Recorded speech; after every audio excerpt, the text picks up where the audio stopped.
Aku nak test ketahanan yang ada dekat Redmi Note 14 Pro Plus 5G ni. Dan first kali aku nak buang sisik ikan menggunakan handphone ni. And aku dah buang, aku nak simbah air pula untuk bersihkan handphone ni. Dan handphone ni boleh function walaupun tangan basah, still boleh gunakan dia. Wet Touch 2.0. 200 megapixel Pro Grade AI camera system yang paling core dekat handphone ni. Dan ini hasil dia.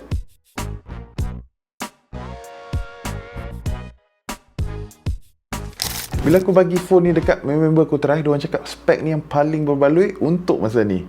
Guna Snapdragon 7S Gen 3, lepas tu untuk RAM dia pula sampai 12GB.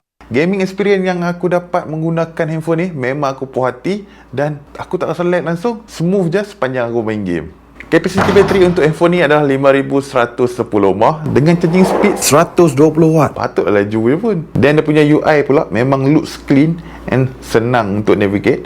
Lepas tu kalau korang nak cari app pun smooth. Tahan lasak, kamera cantik, performance macam ni geng. Dan untuk harganya bermula RM1,699, tapi sampai 30 April ni ada special promotion potongan RM100 sepenuh birthday Xiaomi geng, menjadikan harganya RM1,599. Macam offer the best, apa lagi? Check out lah geng.